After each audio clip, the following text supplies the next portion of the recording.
Hello and welcome back. Today I'm doing a chicken curry with boiled rice.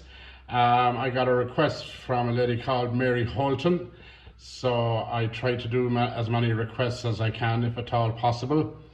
I have about 15 or 20 chicken curry dishes or curry dishes in my head, but I've done them over the years and this is the one that I keep coming back to all the time. I find it the tastiest.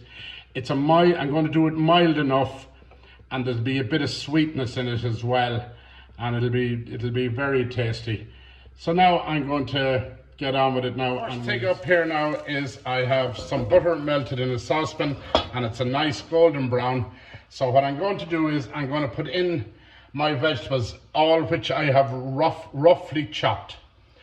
And the reason for that is I'm going to strain all these out of it afterwards. Now, if anybody wants to chop them up fine and blitz them afterwards with a blender, that's okay too.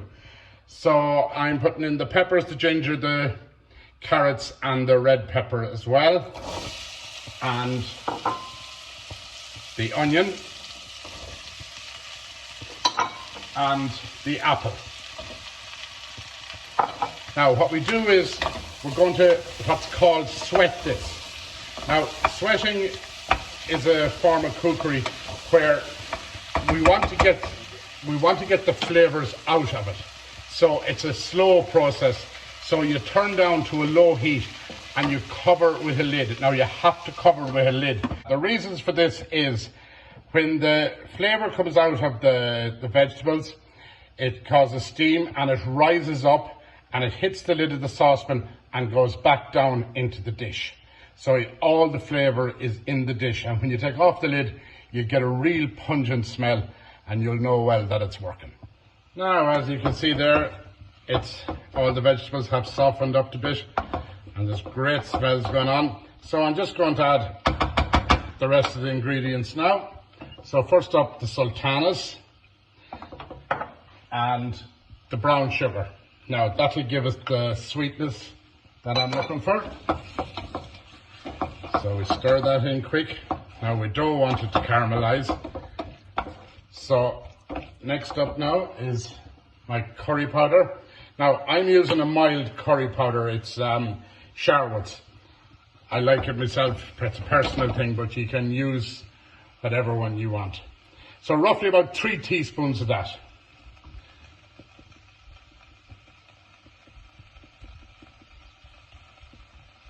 Yep, that's loads. Now you stir that in and you cook it through. You want to cook the powder through. You don't want the powder raw in your mouth. It's horrible. So it is. So that's grand now there. That's cooked. So the next thing up now is my tomato puree. And I just put in about 2 tablespoons or a tablespoon and a half of that roughly. That's loads. And I stir that in. Now you can see what it's like there. It's coming up lovely.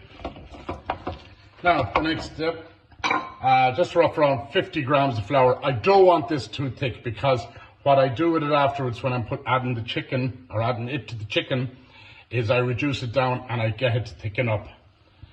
I'll show you that process afterwards.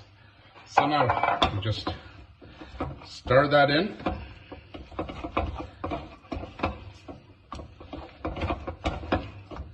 And you just incorporate all the flour into the mix. You don't want to see any white bits. Now, that's that. So next up now is my my chicken stock. So I'm going to add that in.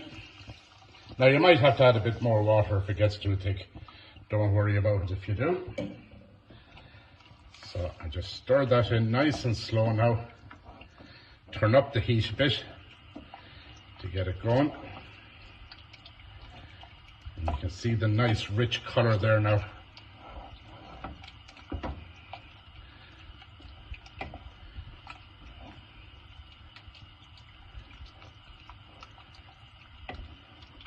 Now, that's fine.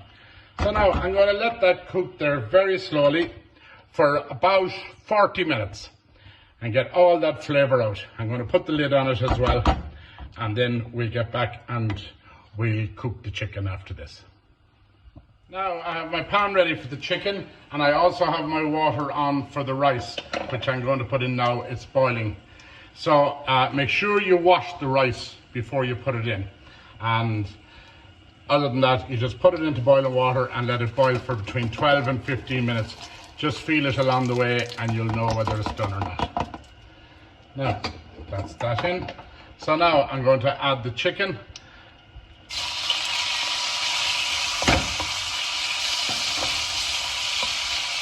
We're going to cook that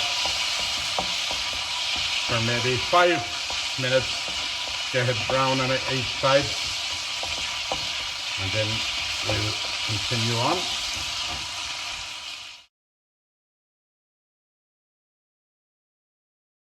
Okay, so we're just going to finish off now. I have the chicken taken off and you can see the remnants of it in the pan. I want them there.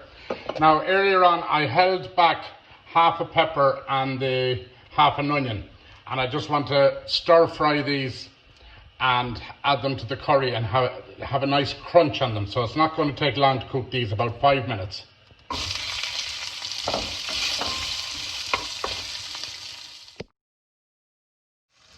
And there you have it now, it's all added in together. So I'm just going to let that reduce and thicken up a small bit before I serve it. And it tastes very good. I had to just correct the bit of seasoning, all right, a bit more salt and pepper, but very little. Other than that, it's perfect. And you can see it there now. And you can see the consistency is good as well. So I'm just going to let it thicken up about another minute, and it's ready for serving. So now, there you have it. That's Madras chicken curry with boiled rice, and I just served it with a bit of chutney on top of the rice there. I love chutney myself. And it's very tasty and nice, sweet, mild, everything a curry should be in my mind. Others might disagree, but one good thing about it too, like if you have sauce left over, it even gets better overnight in the fridge when all the flavours soak in even more. So you could have it again the next day. So now, thank you very much for watching, and I hope you like it. Please share the pictures and the story if you can. And any more requests, just send them on. I'll try my best to look after them. And that's it.